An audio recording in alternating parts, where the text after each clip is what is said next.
Resibo na mas special ang binigay ni Alden kay Kath. Pasabog mamaya na, confirmed ang swimming pool ni Alden na pinost mga kasombrero. Yan at marami pang items sa vlog na ito.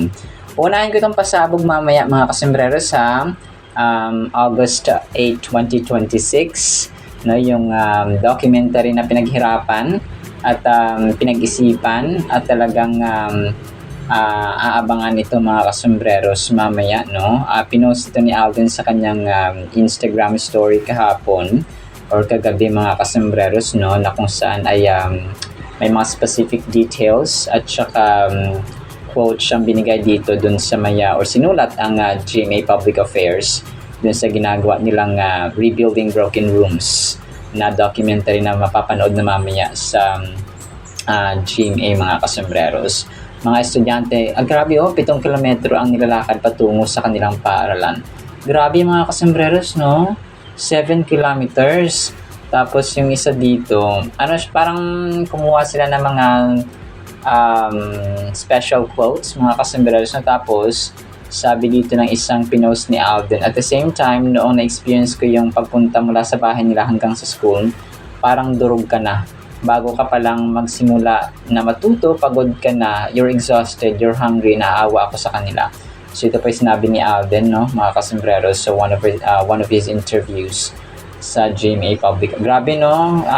Realidad ito mga kasombreros. Ito yung masabi natin, you cannot deny the fact and the reality mga kasombreros. Sabi pa dito sa isang na sinabi ni Alden na nung napuntahan natin yung family ni Danica at saka ni Edmark, nagkaroon ako ng realization na talagang hindi lang school o guro o hindi natin talaga pwedeng isisi yung factors ng pagkatuto ng mga estudyante sa isang institusyon lang kasi nakita ko na talagang sa bahay nagsisimula lahat. So grabe, no, doon sa bahay din nila of course, no, yung kahirapan ng mga bata. So ito ay awakening sa atin na kunwari magplano kang mag-asawa tapos wala ka naman kakayahang mag-provide for your family. So parang tapos manganganak ka ng 6, 10. So di ba yung mga ganong tipo rin kasi na magulang eh. So tama ito sasabi ni Alden na hindi mo lang pwedeng sisihin yung school or yung teacher or yung mga estudyante. So it's the entire being or wholeness ng isang bata na o ikaw dahil sa magulang mo ganito yan, o ikaw dahil sa iyo to, dahil sa ganito sa paralan sa teacher and so on. So lahat ng aspects na ito ng mga kasombreros, yung magulang, kung kaya yung responsible parenting, yung talagang magulang ka, you have to be responsible and kung hindi na kayang matustusan yung 2 anak, so walang dagdaga. So yung mga iba kasi kahit na kahit na hindi na kaya talagang sige pasarap buhay lang, tapos yung kawawa naman yung kunwari maghiwalay yung magulang, so sa lola lolo tsaka tito tita iiwan, so talagang minsan nakakapanggalaiti din mga mga magulang na ito, no, mga kasombreros. So sabi nga ni Vice Ganda, wag puro sarap lang, no, sabi dito. Sabi ni Vice Ganda sa Showtime segment na ng mga nakaraang buwan mga kasombreros. So kasi may nanay yata doon, may lola na yung iniwan na magulang sa kanya ay 3 na bata, no, mga kasombreros. Tapos yung mga magulang ay nagsialisa, no, nag-fly away kung saan mga kasombreros. So talagang minsan nakakainis na mga ganitong mga magulang, hindi responsable. Sarap-sarap lang tapos pagkatapos ay iwan sa mga lolo-lola. So napunta na tayo din mga kasombreros. Pero yun nga, no, abangan natin ito mamaya.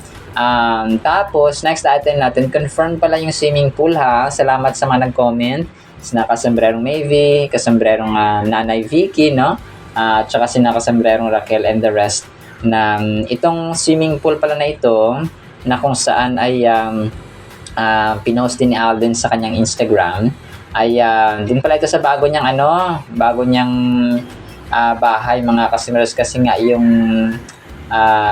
dating bahay nila sa Laguna ay wala naman talagang swimming pool mga kasombreros.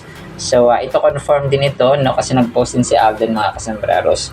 So sa bagong bahay pala ito ni Phenomenal Box Office Cinema King, itong itong swimming pool. So merong dito merong snapshot si Alden kasama ang kanyang family, no, sina Liza, si Angel, pati sina tita niya yata andito, no, si April.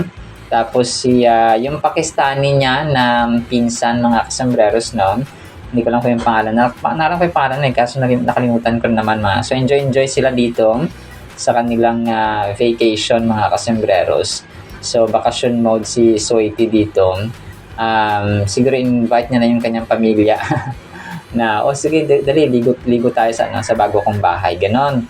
So sa aking bagong mansion. Tapos yun, isa sa mga major items natin na mas special, resibo na mas special talaga yung binigay ni Alden kay Kath, mga kasama, yung flowers, no, kasi si Nanay Linda pala ay nag-birthday. So napansin ko dito yung flowers, no, na tawag dito na binigay ni Alden sa kay Lola Linda. So very special of course si Lola Linda, kung kaya yung roses na agree ako dun sa sinabi ng isang kasombrero natin, si kasombrerong Geraldine, na mas special talaga yung binigay ni Alden kay Kath na flowers, na maging yung kay Barbie, no, kay Barbie Forteza, mga kasombreros na flowers ay dito kumapa yung parang hindi siya ganong red, no, or mapula, mga kasombreros, parang mapupusyaw siya na pink or mapupusyaw na kulay, mga kasombreros. So yun, kung kaya masabi natin na mas special talaga yung binigay ni Alden dati kay Kath, no, talagang we're just hoping and praying na magkaroon ulit sila ng project, mga kasambreros. So si Nanay Linda, nag-celebrate pala siya ng birthday noong nakarang araw. May random photos dito na shinare ang admin, mga kasambreros. So siguro doon na rin sila nag-spend time or nag-celebrate ng birthday ni Lola Linda sa bagong mansyon ni Phenomenal Box Office Cinema King, no, mga kasambreros. So grabe. So yung iba dito parang throwback photos, yung iba naman ay bago, mga kasambreros, na of course no, love na love ni Tisoy si Lola Linda, mga kasambreros. So sad to say, no, si Lolo Danny ay wala na.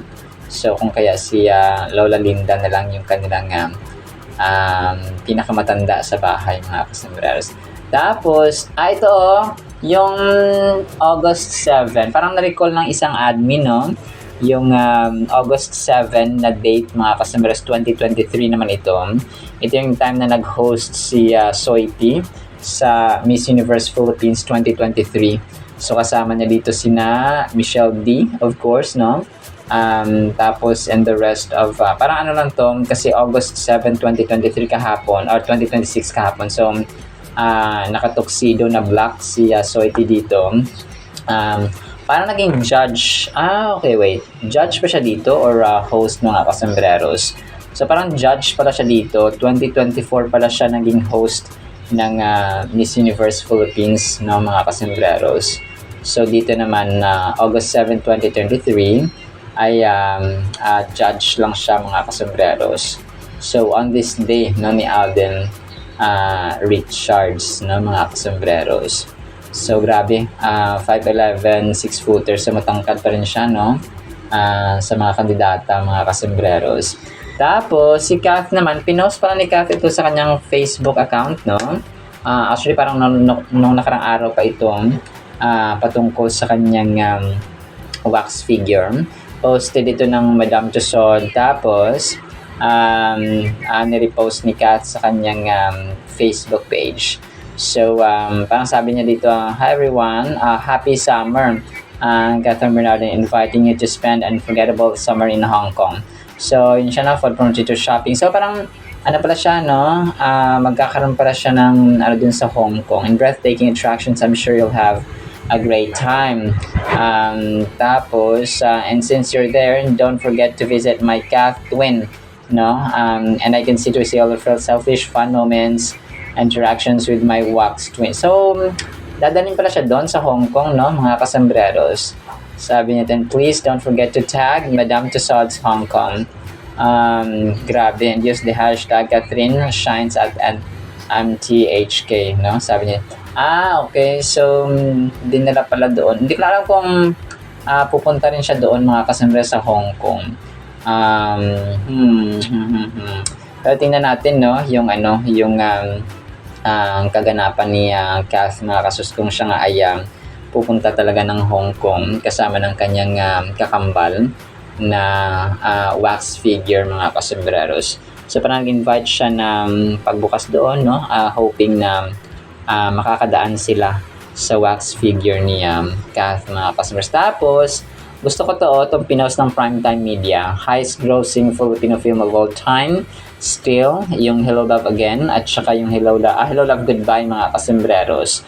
At saka of course ay Hello Love Again. So dito na feature nilang ang rank 3 pala ito, no, starring Alden Richards and Catherine Bernardo. So rank 3 ay oo, kasi Hello Love Again number 1, number 2 ang Rewind, number 3 ang Hello Love Goodbye. So tama, no, rank 3 pala ito, mga kasembreros, ang Hello Love Goodbye. Nakalimutan ko. So akala ko rank number 2 pala ito, rank number 2. So The House of Us number 4 yata ng mga kasembreros. So 270 reactions posted ito ng Primetime Media. Actually parang late na ako, 3 days ago pa ito, pero yun po, no, talagang nakakatuwa. Tapos si Kath dito na-repost na isang admin kagabi. Itong si Kath ay nagsasalita, parang kwento niya dito sa post dito ng Crafty. Parang nagkukwento siya about sa kanyang favorite heels, mga kasembreros. So My God's Stuart Weitzman, they call this nudist, mga kasembreros. So yun, ito ay parang throwback pa ito, mga kasembreros, if I'm correct or if I'm wrong, ay doon sa Kathniel days pa ito, mga kasembreros. But correct me if I'm wrong po, no, sa aking information. So parang sinabi niya lang dito, parang nagkaroon siya ng interview, no, kung saan ay na-feature na itong favorite na sapatos or heels niya, mga kasembreros. So as a sort of throwback lang ito, no, mga kasembreros and mga Kathnatics. Tapos second sa last item natin, may isa pa palang quote dito si Alden na sinabi or parang na-post niya sa kanyang Instagram. Sabi niya dito sa isa, 6 minutes ago, from an 11-year-old student, sabi ni Alden, sa tingin mo ba yung corruption nakaka-apekto yun sa edukasyon ng mga kabataang Pilipino? Sabi ng estudyante, sabi niya, opo, kasi nakaka-apekto po yung pera ng government. Yung pag-corrupt nila sa edukasyon, yung mga school namin hindi na po maayos, puro na lang po ganito. Yung mga upuan, walang walis, yung walis po di po kompleto. Yung walls di po, kulang daw po yung funds, kaya di po makabuild ng school na maayos. So grabe, mulat na talaga yung mga kabataan, yung mga estudyante, about corruption na ito, mga kasembreros, no, kung kaya hindi na pwedeng magsinungaling ang sino man, especially kung public figure ka. Tapos last item natin, of course, ang panalangin ni Alden. Sabi niya dito, Dear God, for those who feel misunderstood, whether in their personal or professional or spiritual lives, we ask for your comforting presence. Remind them that you know their hearts completely and understand their deepest intentions. Sabi niya dito sa Psalms chapter 34 verse 1, The Lord is near to the brokenhearted and saves the crushed in spirit. Ganda nito, na provide them with patience and grace to navigate misunderstandings and wisdom to express their thoughts clearly. Surround them with people who listen with empathy and other support.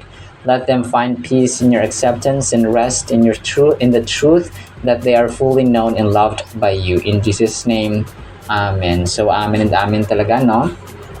Pops Alden, thank you for the prayer and reminder, no, that God is always there to help, especially those who are brokenhearted. So yun po, no? Actually naman sa ating Kath din items, i-play ko po itong mga videos na inyo pong papakinggan, no, kay Kath specifically. And then ang salita po ng Panginoon na sobrang mahalaga sa ating buhay. Isang pinagpalang araw po, ha, sa bawat isa. Hey everyone! Happy summer! Catherine Bernardo here, inviting you to spend an unforgettable summer in Hong Kong.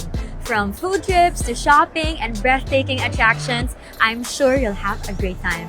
And since you're there, don't forget to visit my Kath Twin. I can't wait to see all your selfies, fun moments, and interactions with my wax twin. And please don't forget to tag at Madame Tussauds Hong Kong and use the hashtag Catherine Shines at MTHK. I'll see you there. Next pair, we have here my gold slinky heels from Stuart Weitzman. I think they call this one nudist. Correct me if I'm wrong na lang. So this one, I like it because usually I wear this pair every time I have events. So pag usually nakagown ako or medyo formal, I wear this. I like it because it's very comfy but still it's pretty. Stuart Weitzman. Okay. Huwag po tayong matakot sa Word of God natin ha, kasi ang title natin ay Emergency, Emergency. Bakit kaya ganito ang title natin, no? Psalms chapter 70 verse 1, O God, hurry to take me out of trouble. O Lord, hurry up or hurry to help me. So, grabe no, parang emergency. Bilisan mo, Lord, bilisan mo. So, something like that, no? Ang sinasabi dito ni Haring David, mga kasombrero, sa kanyang salita, no, sa Psalms chapter 70 verse 1. So panalangin ito na parang alam mo yun na nagmamadali, no, pinapamadali niya si Lord, mga kasombrero. So parang may emergency, no, kasi di ba pag emergency talagang nagmamadali, mga kasombrero, ang lahat ng tao. So isipin natin sa ospital, no, emergency, mga kasombrero, or pangailangan sa pera, kailangan bayaran na si Judith si Judith at saka si Juna, no, si Judith at saka si Juna, mga kilala niyo ba dyan si Judith at saka si Juna? So, ganun siya, mga kasombreros. So, kidding aside, no, Psalms chapter 70 verse 1 is a heartfelt cry for help and urgent plea to God. So, may mga prayer request ba tayo na kailangan talagang matapos or kailangan talagang ma-solve or kailangan dinggin ng Panginoon? So, make it a habit, mga kasombreros. May nabasa akong caption sa isang post, mga kasombreros, na iwasan natin na yung kultura na yung panalangin po ay parang obligation, parang transaction. So it's not a transaction, no? Hindi siya transaction na pinapasok lang natin siya sa araw-araw nating routine. Of course, kailangan part siya ng ating schedule, pero ang term dapat, no, sa panalangin or prayer time natin ay relationship.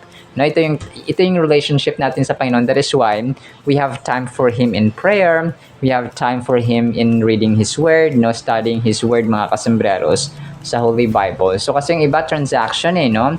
Hingi ako nito, hingi ako niyan, Lord, pahingi ako nito, Lord, pahingi ako niyan. So it's not a relational type of character, no, kung ganun po yung ating mindset na mananalangin ka lang kasi may hihingin ka, no, emergency, Lord, emergency. Pero pag wala ka nang hihingin, hindi ka naman nanalangin. So yung components kasi or compositions ng prayer ay hindi lamang humihingi ka. No, unang-una dyan, yung praise, no, dinadakila natin ng Diyos, no. Ito yung format, may format kasi ang panalangin, yung praise. Ito yung dinadakila natin ng Diyos. Ikaw ang Diyos na lumikha ng langit at ang lupa, ang Diyos na walang kapantay, walang katulad, walang katapusan, authority is forever, eternal, mga kasusunod, ganun ang pag-ibig ay walang kapantay, ang lumikha ng mga kamanghamanghang bagay sa time ni Isaiah, sa time ni Noah, ni Moises, ni Abraham, ni Isaac, ni Jacob, and so and so. Tapos pasalamat, no, thanksgiving. So component din yun ng panalangin, ha, mga kasombreros, na magpasalamat tayo sa mga grasya at buhay na regalo ng Diyos sa atin. So marami, no, come to think of everything na dapat mong pasalamatan within the day, no, marami siya, mga kasombreros. Yung safetyness, no, nakauwi ng buhay, nakauwi ng safe, mga kasombreros, may pagkain sa pagkainan, and so, no, maraming mga it's just a matter of thinking of all the good things na ginawa ng Diyos sa ating buhay in that particular day. Tapos, yung paghingi ng tawad natin. So, yun yung next component ng panalangin. So, una, praise God. Pangalawa, ay pasalamatan siya. Pangatlo, ay paghingi ng tawad. No? Lord, forgive us for all of our sins and the sins of our families as we forgive those who sin against us. No? Parang ganun siya, mga kasombreros. So, kailangan kapag tayo po ay humingi ng tawad sa Panginoon, nagpapatawad din tayo sa ating kapwa-tao.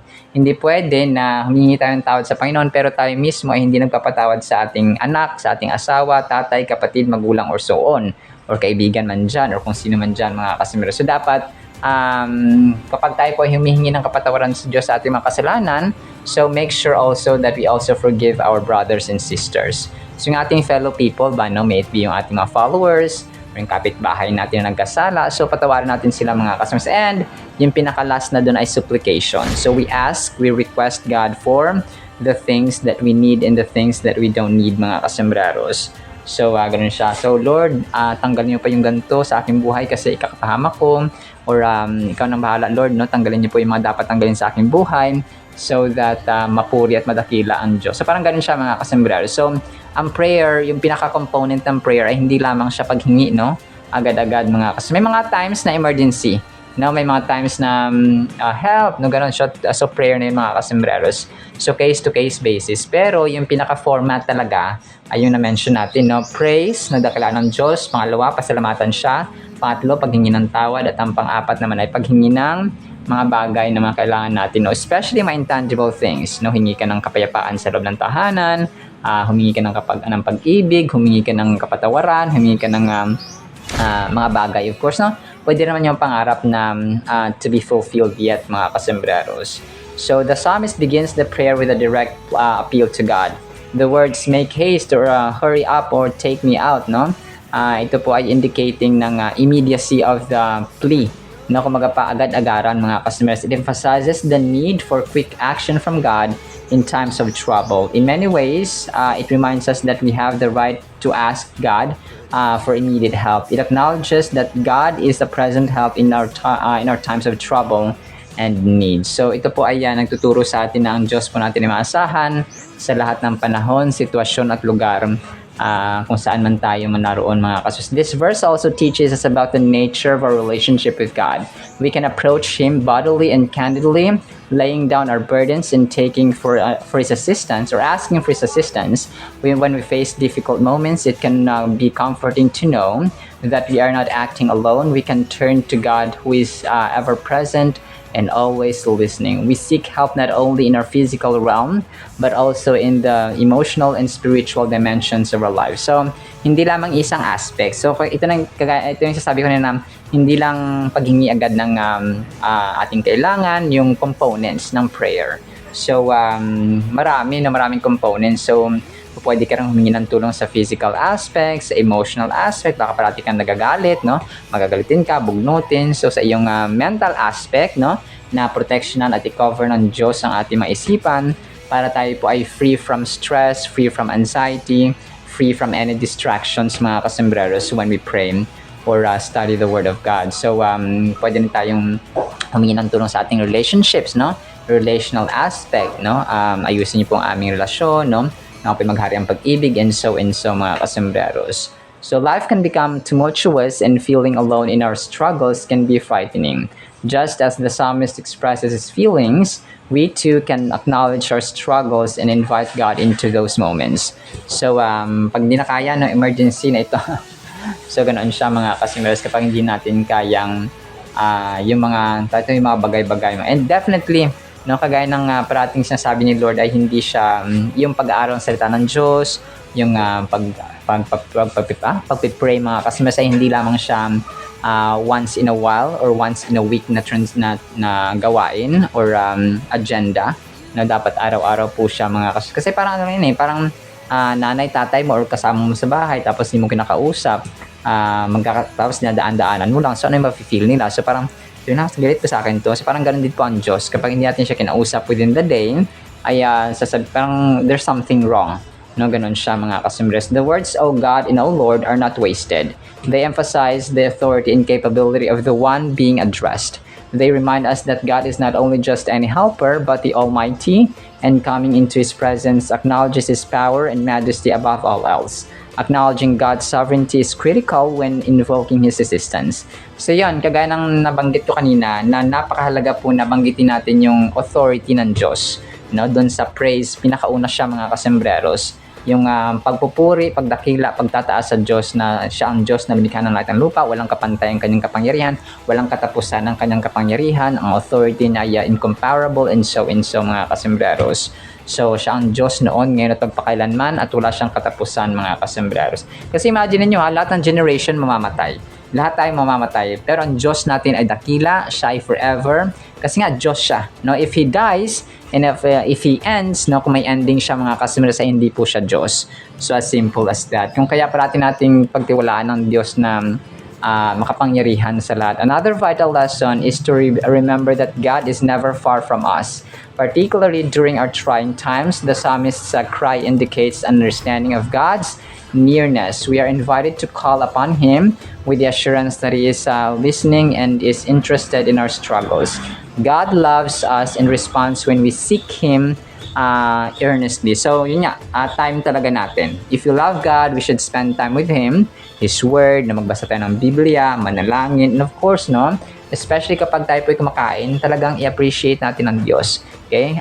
God loves those who are always thankful, grateful, and acknowledging mga kasembreros sa kanyang mga grasya araw-araw. Kasi parang hindi tayo bulag sa kanyang awa, grasya at blessing sa atin. So nagpapatunay, parang ikaw, magulang ka o kapatid ka o kung sino man na binigyan mo, tapos nung binigay mo na yung gusto mong ibigay dun sa gusto mong bigyan, tapos ni magpasalamat kahit konti o hindi nagpasalamat. So, di ba ano mararamdaman? No, parang ganon din po ang Diyos natin. So, dapat ay tayo po ay sa maliit, malaking mga bagay, we thank God mga kasimbiras because He's deserving. No? Yung buhay natin, utang to no? Yung dito, yung oxygen, yung hininga natin, no? Kung siningil tayo ng Diyos sa bawat hinga natin ay talagang siguro ay kulang pang buhay natin na pambayad mga kasembreros nung simulang magkaroon tayo ng hininga no, sa tiyan ng ating nanay hanggang sa tayo po ay tumanda ngayon mga kasembreros. So kulang pa talaga. That is why there are so countless, no, talagang hindi mo mabibilang ang dapat pasalamatan natin sa Diyos mga kasembreros. Buhay pa lang natin no? Talagang dapat na nating pasalamatan sa ating dakilang manlilikha.